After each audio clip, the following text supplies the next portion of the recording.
বেশি বাড়াবাড়ি করলে দেশ আলাদা কইরা ফেলাবে, আলাদা একটা রাজ্য বানায় ফেলবে সনাতনী ধর্মের ভাই বোনদের জন্য। চৈতালি চাড়াল চৈতি নামে এক মহিলা হিন্দু ধর্মের একটা অনুষ্ঠানে সে যে বক্তব্য দিয়েছে, রাষ্ট্রবিরোধী বক্তব্য, সেটা হলো সে বলে যে আমরা সনাতনীরা আলাদা প্রদেশ চাই, আলাদা প্রদেশ গঠন করব বিদেশিদের সহযোগিতা নিয়ে। বোঝেন কত বড় কথা, কত বড় বেয়াদবের মতো কথা বলেছে। সে এই দেশের অস্তিত্ব নিয়ে কথা বলে, এই দেশের অখণ্ডতা। চৈতালি ভারতে একটা ফাটাকেষ্ট একটা সিনেমা দেখছিলাম, সেইখানে বলছিল চৈতালি রায় খবর দেখে না, খবর পড়ে না, খবর বানায়। এই বাংলাদেশে এই চৈতালি কুলাঙ্গার, অসভ্য, দেশের মধ্যে কোনো দেশপ্রেম নাই এবং আপনার ওয়ান টাইম ব্যবহার করা টিস্যুর মতো। চৈতালি চক্রবর্তী নামে এক মহিলা, তিনি আইনজীবী এবং তিনি বিশিষ্ট আওয়ামী লীগার। তিনি একটি বিস্ফোরক মন্তব্য করে বসেছেন। তিনি অত্যন্ত হম্বিতম্বি করেছেন, ধমকি ধামকি দিয়েছেন এবং শেষে এমন একটি দেশদ্রোহীমূলক কথা বলেছেন যে যদি বেশি বাড়াবাড়ি করেন তাহলে আমরা আন্তর্জাতিক সম্প্রদায়ের সহযোগিতা নিয়ে বাংলাদেশের ভিতরে আলাদা আরেকটি প্রদেশ গঠন করব শুধু সনাতনীদের জন্য। তার এই বক্তব্যের পরে মূলত সারা দেশ বিক্ষোভে ফেটে পড়েছে। শুধু ভাই বোনদেরকে আহ্বান জানাবো, তারা যেন এই কুচক্রান্তকারী, এই বজ্জাত ডাইনি এই চৈতালিকে ধরে নিয়ে এসে এই শাহবাগের মধ্যে উল্টা করে ঝুলিয়ে রাখে। ভারত থেকে নবনিযুক্ত হাই কমিশনার এসে অখণ্ড ভারতের গল্প শোনাতে চায় আমাদের। কথাবার্তা পরিষ্কার, আমার চট্টগ্রাম, আমার রংপুরের দিকে চোখ দিলে ওই হিন্দুস্তানের সেভেন সিস্টার চূর্ণ বিচূর্ণ হয়ে যাবে ইনশাআল্লাহ। বেগম খালেদা জিয়া চীনে ছিল, চীনেও নিয়ে গেছিলেন বাংলাদেশের এই যে আমাদের আর্মির উন্নতির জন্য, একটা সামরিক চুক্তির জন্য, ওই কথাবার্তা বলার জন্য উনি চীনে গেছে। ঠিক ওই টাইমে বাংলাদেশে এই ঘটনাটা ঘটে। ব্যাপারটা নতুন করে ভারত থেকে দাবি তোলা হচ্ছে রয়ের প্রেসক্রিপশনে হিন্দুদের জন্য নাকি বাংলাদেশে আলাদা ভূখণ্ড প্রয়োজন। বাংলাদেশে হিন্দু মুসলমান কোনো ভেদাভেদ আছে? ভেদাভেদ আছে ওই ভারতে। ওখানে কুরবানি করতে দেওয়া হয় না, ঈদের নামাজ পড়তে দেওয়া হয় না। আমরা তো ভারতের 20 কোটি মুসলমানের জন্য আলাদা ভূখণ্ড চাই নাই। আসসালামু আলাইকুম দর্শক, নতুন একটা নিউজে সবাইকে স্বাগত। ভিডিওর শুরুতে অনেকগুলো ভিডিওর অংশ বিশেষ আপনারা ইতিমধ্যে দেখেছেন, আর হ্যাঁ, দেখেই বুঝতে পেরেছেন যে আজকের ভিডিওটি কতটুকু গুরুত্বপূর্ণ এবং আকর্ষণীয় হতে চলেছে। বাংলাদেশের রাজনৈতিক প্রেক্ষাপট এবং সকল বিষয় নিয়ে আজকের ভিডিওটি তৈরি করা। একটু ধৈর্য সহকারে, একটু মনোযোগ সহকারে আজকের ভিডিওটি দেখতে হবে এবং শুনতে হবে, তাহলেই অনেক অনেক কিছু আপনারা আজকের এই ভিডিওর মাধ্যমে জানতে পারবেন। কথা বলা আমরা সরাসরি মূল নিউজে চলে যাব। তার আগে বলবো, যারা এখন পর্যন্ত আমাদের এই নাসির বার্তা ইউটিউব চ্যানেলটি সাবস্ক্রাইব করেননি, প্রতিনিয়ত এই ধরনের আপডেট গরম গরম খবর পেতে আমাদের এই নাসির বার্তা ইউটিউব চ্যানেলটি সাবস্ক্রাইব করুন। যারা করেছেন ধন্যবাদ। চলুন একটা লাইক দিয়ে মূল নিউজে চলে যাই। চৈতালি চক্রবর্তী নামে এক মহিলা, তিনি আইনজীবী এবং তিনি বিশিষ্ট আওয়ামী লীগার। তিনি একটি বিস্ফোরক মন্তব্য করে বসেছেন। তিনি অত্যন্ত হম্বিতম্বি করেছেন, ধমকি ধামকি দিয়েছেন এবং শেষে এমন একটি দেশদ্রোহীমূলক কথা বলেছেন যে যদি বেশি বাড়াবাড়ি করেন তাহলে আমরা আন্তর্জাতিক সম্প্রদায়ের সহযোগিতা নিয়ে বাংলাদেশের ভিতরে আলাদা আরেকটি প্রদেশ গঠন করব শুধু সনাতনীদের জন্য। তার এই বক্তব্যের পরে মূলত সারা দেশ বিক্ষোভে ফেটে পড়েছে, সমালোচনার ঝড় উঠেছে এবং একে খুঁজে বের করার চেষ্টা চলছে। খোঁজ নিতে গিয়ে দেখা গেছে এই মহিলা 5 আগস্টের পরবর্তী সময়ে যখন চিন্ময় কৃষ্ণ ভারতের ইন্ধনে ইউনূস সরকারকে টালমাটাল অবস্থায় ফেলে দেবার চক্রান্ত করছিল, সেই সময়ও এই মহিলা সামনে এসেছিল এবং ওই সময়ও সে এই ধরনের বিস্ফোরক মন্তব্য করেছিল। তখন কুমিল্লার ফরহাদ একাই এই মহিলাকে রুখে দিয়েছিল। তার যুক্তির কাছে এই মহিলা টিকতে না পেরে পরে ওখান থেকে পালিয়ে গিয়েছিল। তারপরে এই মহিলা বিভিন্ন সময় জুলাই, যেখানে দেখবে জুলাই সেখানেই দেবে ধুলাই, শেখ হাসিনা আসবে, বাংলাদেশ হাসবে, আমরা সবাই বঙ্গবন্ধুর সৈনিক ইত্যাদি বয়ানে তিনি বিভিন্ন সময় বিভিন্ন বক্তব্য দিয়েছেন। সেই মহিলাই এই চৈতালি চক্রবর্তী, তিনি আবার বললেন বেশি বাড়াবাড়ি করবেন না, তাহলে আলাদা করে ফেলবো। এবং তিনি আরেকটি ইন্টারেস্টিং কথা বলেছেন যে এই বাংলাদেশ তাদের আদি দেশ, এখানে আমরা যারা মুসলমান আছি তাদের কোনো ভূমি নাই, তারাই সমস্ত ভূমির মালিক, তাদের কাছ থেকে জমি কিনে কিনে এখানে মুসলমানরা বসবাস করছে। তার মানে এই দেশ তাদের, সনাতনীদের। মুসলমানরা এই দেশে আকাশ পেটে হঠাৎ করে নাজিল হয়েছে, তাদের কোনো মা বাবা কিছুই নাই, তারা এখানে নাজিল হয়েছিল এবং তাদের বাড়িতে আশ্রিত, এই ধরনের একটি কথা। তো চৈতালি, আপনি এত সম্পত্তির মালিক কোথা থেকে হলেন? দখল করেছিলেন ওই যে সূর্যাস্ত আইন, মনে আছে না? এগুলো তো আমরা ভুলে যাই নাই। আপনি ভুলে গেলেও, আপনি আপনার ইতিহাস ভুলে গেলেও আমরা তো ভুলে যাই নাই। সূর্যাস্ত আইনের মাধ্যমে পুরা এই বাংলাদেশ এবং ভারতীয় উপমহাদেশের সমস্ত সম্পত্তি আপনারা দখল করেছিলেন। কিন্তু মুসলমানরা এদেশে অত্যন্ত সজ্জন, অত্যন্ত সাদাসিধে, যার কারণে আপনাদের প্রতি দয়া পরবশ হয়ে তারা কোনো গোলযোগের ভিতরে না যে হয়তো তারা কেউ কেউ আপনাদের কাছ থেকে জমি কিনেছে। তো এই চৈতালির এই বক্তব্যের পরে যখন প্রচন্ড সমালোচনা শুরু হয়েছে যে হিন্দু মহাজোটের উদ্যোগে এই আয়োজন করা হয়েছিল, তারা বলছে, একটা বিবৃতি দিয়ে জানিয়েছে যে না, এটা আমাদের বক্তব্য নয়, সে মূল মঞ্চের বাইরে গিয়ে কি বক্তব্য দিয়েছে ওটা তার একান্ত বক্তব্য। কেন আপনাকে এইটা জানাতে হলো কেন? যখন সে সামনে গিয়ে ব্যানার ধরেছিল তখন আপনি চিনতেন না তাকে? সে তো দীর্ঘ সময় এই ধরনের বিতর্কিত বক্তব্য দিয়ে আসছে এবং এদের ইন্ধনে আর ইসকন সন্ত্রাসী ওই চিন্ময়ের ইন্ধনে চট্টগ্রামে আলিফ হত্যাকাণ্ড ঘটেছে। অ্যাডভোকেট আলিফকে যে হত্যা করা হয়েছে, এটা কি এদেশের মানুষ ভুলে গেছে? এদেশের মানুষ বাংলাদেশকে স্থিতিশীল রাখতে ওই সময় আপনাদের কিচ্ছু বলে নাই, আবার এত বড় একটা বক্তব্য দেওয়ার পরেও বাংলাদেশের মানুষ ধৈর্য ধরে আছে। অথচ তার বিপরীতে আপনারা ভারতে কি করছেন এগুলো দেখছেন আমরা।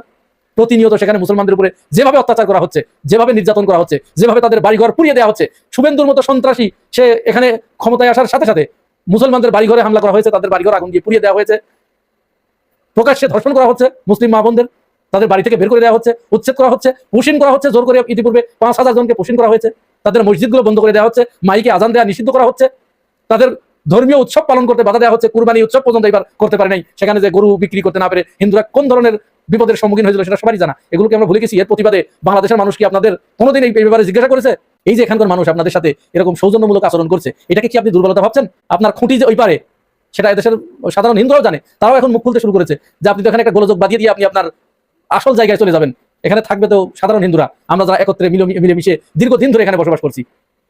শুধু তাই নয়, ওই সময় 5 আগস্টের পরবর্তী সময় যখন কলকাতায় অজস্র ভুয়া রিপোর্ট প্রদান করা হচ্ছিল, সেখানে মুসলমানদের উপরে হামলা করা হচ্ছিল, তখন এদেশের বিশেষ করে জামাত ইসলামের লোকজন সবচেয়ে বেশি অগ্রগামী হয়ে আপনাদের বাড়িঘর পাহারা দিয়েছে এবং রীতিমতো বাংলাদেশিদের ভিতরে একটা প্রতিযোগিতা শুরু হয়ে গিয়েছিল যে কে কার থেকে বেশি হিন্দুদের এখানে নিরাপত্তা দিতে পারে। এইটাকে কি আপনারা এদেশের মানুষের দুর্বলতা ভাবেন? আপনাদের প্রতি কি নমনম করে এদেশের মানুষ এটা করে? এইটা যদি ভাবেন তাহলে আপনার এটা ভাবারই কথা, কারণ আপনি তো নিজের বুদ্ধিতে চলেন না, আপনাকে পরিচালনা করছে অন্য কেউ। কে পরিচালনা করছে সেটাও আমরা জানি। এই ব্যাপারে একটু আপনাদের জানা দরকার। অতি সম্প্রতি ইসরায়েলের যিনি ভারতীয় রাষ্ট্রদূত তিনি বলেছেন বাংলাদেশে হামাসের কার্যক্রম আছে। তার মানে এখন প্ল্যাটফর্মটা কোন দিকে ঘুরিয়ে দেওয়া হচ্ছে বুঝতে পেরেছেন? ইরানের কাছে নাস্তানাবুদ হয়ে মার খেয়ে পরে তারা ওইটার একটু জ্বালা মিটাতে চাচ্ছিল যখন লেবাননে, ইরান বলে দিল লেবাননে যুদ্ধ বন্ধ না করলে, হামলা বন্ধ না করলে চুক্তি করবো না। এদিকে সে এর ভিতরেই যখন আবার হামলা করে বসেছে, তখন জেডি ভক্স এবং ডোনাল্ড ট্রাম্প ইসরায়েলকে এমন একটা ধমক দিয়েছে যে তোর কারণে যদি এই শান্তি বিনষ্ট হয় তাহলে তোর গোষ্ঠী আগে মারবো, এই ধরনের একটা ধমক যখন দিয়েছে, তখন ওই পরাজয়ের গ্লানি সে কি করে মুছবে? তখন এই অঞ্চলে সে এসে পড়েছে এবং পাকিস্তানকে দোষারোপ করছে। পাকিস্তান যেখানে মধ্যস্থতা করেছে ইরান এবং আমেরিকার এই যুদ্ধ বিরতির ব্যাপারে, এতে নাখোশ হয়েছে। সে তো যুদ্ধবাজ, সন্ত্রাসী একটা। এই সন্ত্রাসী চায় সারা পৃথিবীতে অশান্তি লাগায় রাখতে, যার কারণে এখন পাকিস্তানের প্রতি সে মনক্ষুণ্ণ হয়ে কি করে সাইজ করা যায়, তাহলে পাকিস্তান এবং তার পাশে দেখছে বাংলাদেশ, এই অঞ্চলে তো এটা নিয়ে একটা রাজনীতি আছে, তাহলে তো এটা করা যায়। ভারতের মাটিতে বসে এই ইসরায়েলের সেই রাষ্ট্রদূত বলেন যে ওই ফিলিস্তিনের যে সশস্ত্র গোষ্ঠী হামাস, সেই হামাসের কার্যক্রম বাংলাদেশে শুরু হয়েছে, তৎপরতা শুরু হয়েছে। হামাসের নেতা খালেদ মিসাইল সে বাংলাদেশে গিয়েছে, সেখানে তার রাজনৈতিক শাখা করেছে ইত্যাদি ইত্যাদি। এবং এই বয়ান সাথে সাথে এদেশে বাংলাদেশে যারা আওয়ামীপন্থী সাংবাদিক, এগুলো তো দেশদ্রোহী। এই আওয়ামীপন্থী সাংবাদিক এবং বুদ্ধিজীবী যেগুলো আছে, এরা জীবনে মনে রাখবেন আপনারা, এরা বাংলাদেশের কেউ না, এরা বাংলাদেশের শত্রু, বাংলাদেশের দুশ্মন এবং মূল সবসময় এরা ভারতের পা চাটতে চাটতে ওদের জিও বা ক্ষয় হয়ে গেছে। এরা এত বড় অমানুষ। এই অমানুষগুলো এইটা লুফে নিয়েছে, তারা এটা প্রচার করছে বাংলাদেশে হামাসের রাজনৈতিক শাখা আছে। এবং এই যে রংপুরে যে কথাটা বলতে গিয়ে এতদূর আসলাম, যে রংপুরে যে রাম মন্দির স্থাপন করছে, এটা কার কাছে অনুমতি নিয়ে করা হয়েছে? এত বড় একটা রামের মূর্তি আপনি করবেন 82 ফিট, এটা চিন্তা করেছেন কত বড়? সারা পৃথিবীর সবচেয়ে বড়। ভারতেও এত বড় রামের মূর্তি নাই, সেইটা আপনি বাংলাদেশে করতে চাচ্ছেন, তাও কোথায়? বাংলাদেশের অত্যন্ত স্পর্শকাতর একটা জায়গা লালমনিরহাট, রংপুর, এই সীমান্তে। এখন এইখানে হলে সমস্যা কি? এইটা কিন্তু আরেকটা বিরাট ব্যাপার। এইখানে যে ষড়যন্ত্রটা মূলত ভারত এখানে করেছে সেটা হচ্ছে, আপনারা জানেন যে চিকেন নেক নিয়ে ভারত তো এক ধরনের অস্বস্তিতে আছে। চীনের কাছ থেকে সে নিয়মিত থ্রেট পাচ্ছে। এই থ্রেট পেতে পেতে সে চিন্তা করলো যে তাহলে এখানে কি করা যায়। তখন ভরত কর্নাদ, যিনি ভারতের স্ট্র্যাটেজি অ্যান্ড পলিসি ডিপার্টমেন্টের অধ্যাপক, এই ব্যক্তি এবং এই যে আসামের মুখ্যমন্ত্রী হিমন্ত বিশ্বকর্মা, এই দুজন ভারতের কাছে এই বয়ান নিয়ে হাজির হয়েছে যে যেহেতু চিকেন নেকের দৈর্ঘ্য হচ্ছে 22 কিলোমিটার, সুতরাং এটা আমাদের জন্য মাথা ব্যথার কারণ। তাহলে আমরা যদি বাংলাদেশের রংপুর বিভাগটাকে নিয়ে নিতে পারি, তাহলে এর আয়তন বেড়ে দাঁড়াচ্ছে 150 কিলোমিটার। সুতরাং 150 কিলোমিটার যখন হয়ে যাবে, তখন আর চীন আমাদের কিছু করতে পারবে না। এই ধান্দাকে সামনে রেখেই তারা ওই জায়গাটা বেছে নিয়েছে। তারা সেখানে রাম মন্দির বানাবে, পৃথিবীর সবচেয়ে বড় রাম মন্দির। আর তাদের উদ্দেশ্য কি, এটা তো আমরা খুব ভালো করে জানি। এই রাম মন্দির আজ বানাবে, 2 দিন পরে বলবে যে এটা রামের তীর্থভূমি, এইখানে এই জায়গাটা ভারতের, এটা ভারতকে দিয়ে দিতে হবে। আর আমাদের দেশের রাজনীতিবিদ তো জানেন, আওয়ামী লীগ যদি আসে, কখনো আসবে না তো সহজে, যদি আসে তাহলে তো বিনা বাক্য দিয়ে দেবে যে নেন আব্বা, নেন আব্বা, নেন, বাপ বাপ করে দিয়ে দেবে। আর বিএনপিও তো আমরা এখন দেখছি না, তার এই যে এত বড় একটা ঘটনা ঘটছে, এরকম একটা উত্তেজনাকর পরিস্থিতি তো চলছে, বিএনপি বা সরকারের কোনো বিবৃতি দেখছেন? বিরোধী দল এবং বাংলাদেশপন্থী নাগরিকরা এটার সমালোচনায় এবং প্রতিবাদে উত্তাল হয়েছে। সরকারের পক্ষ থেকে আমরা এখন ওই ধরনের কোনো বিবৃতি পাই নাই। সুতরাং এই যে চৈতালি চক্রবর্তী তিনি যে বলেছেন, আর ওই হিন্দু মহাজোট যে বলেন যে ওরা তার ব্যক্তিগত ব্যাপার, দেখেন তো মিলে যায় কিনা ওই ভরত কর্নাদ এবং হিমন্ত বিশ্ব শর্মা এই বক্তব্যের সাথে এই মহিলার বক্তব্য মিলে যায় কিনা? এটা তো কাকতালীয় ব্যাপার নয়, এটা তাদের পরিকল্পিত এবং পরিকল্পিতভাবেই এখানে এটা করা হয়েছে। এখন আপনারা প্রশ্ন করতে পারেন যে এখানে রাম মূর্তি বানালে সমস্যা কোথায়? সমস্যা তো আছেই, এটা বিরাট সমস্যা। কারণ এটা রামের শুধু মূর্তি নয়, এটা একটা সাংস্কৃতিক আইকন, একটা সাংস্কৃতিক প্রতীক। আপনি যখন ভারতে প্রতিটা জায়গায় রাম মন্দির স্থাপন করছেন এবং এটাকে একটা শক্তির প্রতীক হিসেবে আপনি তুলে ধরছেন, আপনি বাবরি মসজিদ বন্ধ করে বাতিল করে দিয়ে সেখানে রাম মন্দির স্থাপন করছেন, ভারতের আরো অসংখ্য মসজিদ বন্ধ করে দিয়ে সেখানে রামের মূর্তি স্থাপন করছেন, মুসলমানদের বিভিন্ন ধর্মীয় উপাসনালয় বন্ধ করে দিয়ে সেখানে রাম মন্দির আপনি স্থাপন করছেন। মুসলমানদের যে ঐতিহাসিক যে স্থাপনা এইগুলো বন্ধ করে দিয়ে আপনি সেখানে রামের মন্দির স্থাপন করছেন এবং তার নিচে রামের মূর্তি পাওয়া গেছে বলে প্রচার করছেন, তখন তো এই ব্যাপারে মুসলমানদের সন্দেহ হওয়াটাই খুব স্বাভাবিক। ওই মূর্তিটা তো শুধু আর কোনো ধর্মীয় মূর্তি নয়, ওইটা তো একটা সাংস্কৃতিক মূর্তি হয়ে গেছে এবং সাম্রাজ্যবাদের এবং হেজিমনিক একটা মূর্তি হয়ে গেছে। তাহলে ওইটা এই দেশের মানুষ এত সহজে মেনে নেবে এবং আপনাদেরকে সন্দেহ করবে না, এইটা ভাবার কি কোনো কারণ আছে? চীনে বেগম খালেদা জিয়া চীনে ছিল, চীনে উনি গেছিলেন বাংলাদেশের এই যে আমাদের আর্মির উন্নতির জন্য, একটা সামরিক চুক্তির জন্য, ওই কথাবার্তা বলার জন্য উনি চীনে গেছে। ঠিক ওই টাইমে বাংলাদেশে এই ঘটনাটা ঘটে। ব্যাপারটা বুঝছেন? মেন হলো কেন চীনে গেল, ভারতকে রেখা কেন চীনে গেল, আর চীনের থেকে সহযোগিতা নিয়ে সামরিক বাহিনীর উন্নতি করা হবে, এটা কি মাইনা নিতে পারে? মাইনা নিতে পারে না। যার জন্য কিন্তু ওই বোমা ফাটানো হয়েছিল, অস্থির পরিবেশ করা হয়েছিল। ঠিক তেমনি ভাই একই কাজ হচ্ছে এখন। কারণ আগামীকাল যাচ্ছে আমাদের প্রধানমন্ত্রী, প্রথম যাবে মালয়েশিয়া, ওখানে 2 দিন থাকবে, তারপরে চীনে। এই চীনে যাবে যখন, তখনই কিন্তু দেখেন আবার ওই একই কাজ শুরু হয়ে গেছে চারিদিকে। একজন মহিলা, হায় হায়, উনি কিভাবে এই কথাগুলো বললেন আমি জানি না। ওনাকে আমি আগেও দেখছি, উনি আওয়ামী লীগ করে। উনি বলতেছে যারা জুলাই করে তাদেরকে গণধোলাই দিতে হবে। চিন্তা করছেন, তাদেরকে গণধোলাই দিতে চায়। জুলাই বলে গণধোলাই হবে, জুলাই বলে গণধোলাই হবে। আরো কি বলতেছে? শেখ হাসিনা আসবে, বাংলাদেশ হাসবে। শুনেন, শেখ হাসিনা আসবে, বাংলাদেশ আসবে। শেখ হাসিনা আসবে, বাংলাদেশ আসবে। আর এ কিন্তু শুভেন্দুর মনে হয় আত্মীয় স্বজন। বলতেছে শুভেন্দু বাবু বলছে শেখ হাসিনাকে বাংলাদেশে নিয়ে আসবে, যার জন্য তার মনের মধ্যে লাড্ডু ফুটতেছে, শেখ হাসিনাকে নিয়ে আসবে শুভেন্দু বাবু। জমাতি শেখ হাসিনাকে শুভেন্দু দাদা কিন্তু বলেছিলেন যে উনি ফিরিয়ে আনবেন এবং প্রধানমন্ত্রী হিসাবে। তারপর একটা ভয়াবহ, বেশি বাড়াবাড়ি করলে দেশ আলাদা কইরা ফেলাবে, আলাদা একটা রাজ্য বানায় ফেলবে সনাতনী ধর্মের ভাই বোনদের জন্য। আপনারা যদি বেশি বাড়াবাড়ি করেন, আমরা কিন্তু বিভিন্ন মানবতা, বিভিন্ন বিশ্বের দেশ থেকে সাহায্য চেয়ে আমরা বাংলাদেশে আর্থিক প্রদেশ করবো শুধুমাত্র সনাতনীদের জন্য। এখন দেখেন এদেরকে কেন মাঠে নামানো হইলো এই মুহূর্তে? ওই যে জ্বালা, কারণ ওই যে আমাদের প্রধানমন্ত্রী চীনে যাচ্ছে, যার জন্য এই অস্থিরতা। ভাই একটা কথা বলতেই হবে, আমরা অনেক সময় না বুঝা অনেক ভুল বক্তব্য দেই, ভুল ভাবি। হ্যাঁ ভাই, সন্দেহের থেকে এইসব করি আমরা কিন্তু এই সরকারকে মনে করতেছিলাম ভারতের সাথে বোঝাপড়া কইরা এই বাংলাদেশে আসছে, বোঝাপড়া করে আসছে। এটা কে ইঙ্গিত দিছিল? ওই আনন্দবাজার পত্রিকা। তারপর তো ভারতের মিডিয়া এটা ছড়ায়া গেল। এখন কিন্তু ভারতের মিডিয়া বলে আমাদেরকে কথা দিয়ে আসছিল। কি কথা? তাদের একটাই চাওয়া, বাংলাদেশে আওয়ামী লীগকে ঢুকাইতে হবে, পুনর্বাসন করতে হবে। এই ধরনের একটা কথা দিয়ে নাকি লন্ডন থেকে বাংলাদেশে আসছে আমাদের প্রধানমন্ত্রী। ওই কথাটা এখন রাখে নাই। দেখবেন এটা নিয়ে না এই ভারতের মিডিয়া এখন বলতেছে বাংলাদেশ সরকার মুনাফেক, বেঈমান, কারণ কথা রাখে নাই। কি কথা রাখবে ভাই? কেন কথা রাখবে? ওই যে কয়েকদিন আগে বললো না যে আমার পিঠের হাড্ডিগুলা এখনো বাঁকা, হ্যাঁ মেরুদণ্ডের হাড্ডি এখনো বাঁকা, চিকিৎসা নিতে পারে নাই, যার জন্য ওই বাঁকা অবস্থায় জোড়া লেগে গেছে। এটার যখন পেইন হয়, ওই পেইনটা কি চলে যাবে? আমি প্রতিশোধ নিলে। এই কথাটার অর্থ 2 রকম ভাই। হ্যাঁ 2 রকম। প্রথম আমরা কি বুঝছিলাম, হ্যাঁ উনি খুবই মহান, ক্ষমার চোখে দেখে, সবকিছু ক্ষমা করে দিতেছে, উনার উপরে যে জুলুম হয়েছে সেটাও ক্ষমা করে দিতেছে। কিন্তু আরেকটা অর্থ আছে, কিন্তু মনে করাইয়া দেওয়া আমার উপরে তোমরা জুলুম করছিলা, সেটা কি আমি ভুলে গেছি? আর ওই যে প্রতিশোধ নিলে কি ব্যথা চলে যাবে, সেটাও বইলা দেওয়া।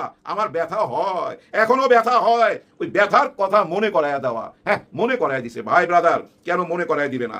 আপনি কি কারণে আমার উপরে এই জুলুমটা করছেন? আমার যদি কোনো অন্যায় থাকে আমার জেলে দিয়ে দেন, আমাকে হেলমেট পরায়া উপর থেকে, একতলার উপর থেকে নিচে ফালাইয়া দিবেন, আমার হাত উল্টা কইরা ঝুলাইয়া রাখবেন সারা দিন রাত। কারণ কি? আমাকে তো মৃত্যুর মুখে ঠেলা দিছিলেন, মারার জন্যই তো এই জুলুমটা করছিলেন। কিন্তু এই জুলুম যখন হয়, তখন কি ওইখান থেকে জানতো না? পার্শ্ববর্তী দেশ জানতো না? কেন জানবে না? ওনারা তো এই ক্যান্টনমেন্টের আশেপাশেই থাকতো, ওনাদের বসবাস তো এই বাংলাদেশেই ছিল, ওনাদের তো মতামত ছিল, সম্মতি ছিল তো। হ্যাঁ দাদাদের সম্মতি ছিল, ওনাদের গোয়েন্দাদের সম্মতি ছিল, ওনাদের চোখের উপরই তো এই জুলুমটা করছে।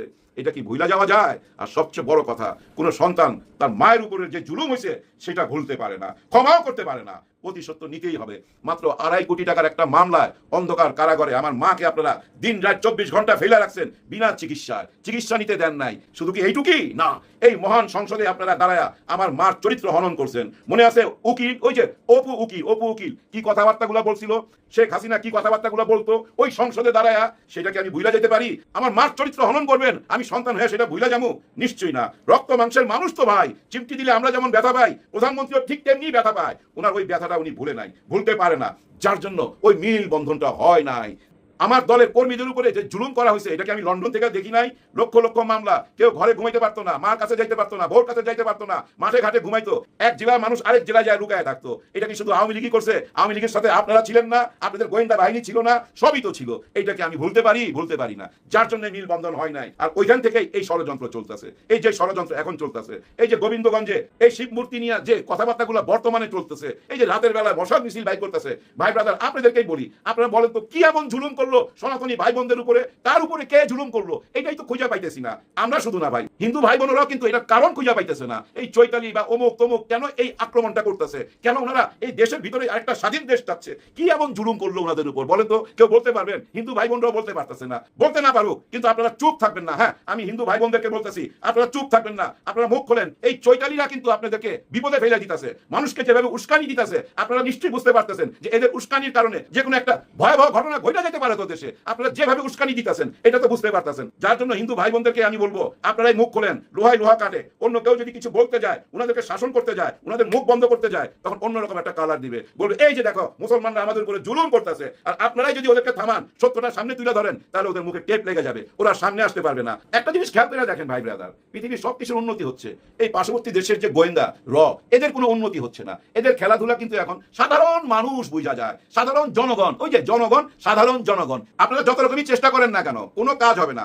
জামাত ইসলামকে খেপাইতে পারবেন না। এইসব জামাত ইসলাম খায় না, এইসব রাজনীতি জামাত ইসলাম বুঝে। পার্শ্ববর্তী দেশ থেকে যেগুলো খেলতেছে, এগুলো জামাত ইসলাম, শিবির, এনসিপি বুঝে। আপনারা যেটা মনে করছেন খেপাই দিলে ওই যে পলাশ বাড়িতে যায় হামলা করবে, না না না, এরকম কোনো ঘটনা ঘটবে না ভাই। পলাশ বাড়ি নিয়ে একটা সোজা কথা বলতে চাই, ওর চারিপাশে, ওই মন্দিরের চারিপাশে একটা ক্যান্টনমেন্ট বানায় ফেলেন। হ্যাঁ, আমাদের ক্যান্টনমেন্টের দরকার আছে তো, ওই একটা ক্যান্টনমেন্ট বানায় ফেলেন, তারই তো সমস্যা সমাধান হয়ে যায়। আর এই যে চীনে যাচ্ছে এখন আমাদের মাননীয় প্রধানমন্ত্রী, কি আনবে চীনে যায়? কি আলাপ করবে? চীনে যারা যায় কেন যায়? খালি টাকা ধার আনতে যায়? খালি টাকা নিয়ে আসলেই মানুষ খুশি হবে? খালি ধার করতে যাবেন চীনে? না, এবার চীনে যাওয়াটা কিন্তু অন্যরকম। যার জন্য এত জ্বালা, এবার চীনে যায় ভাই যেটা হচ্ছে, আমাদের বিমান বাহিনীকে ভাই আরো উন্নত করার জন্য একটা চুক্তি হবে তাদের সঙ্গে, আমাদের বিমান বাহিনীকে। সেটা কোথায়? ওই যে নীলফামারীতে। এই নীলফামারীর এয়ারপোর্টটা এই চীনকে দিয়ে দিতে পারে, অথবা দিয়ে দিছে শোনা যাচ্ছে। কত ভালো কাজ এটা, এটা করলেই তো জ্বালাটা বাড়বে।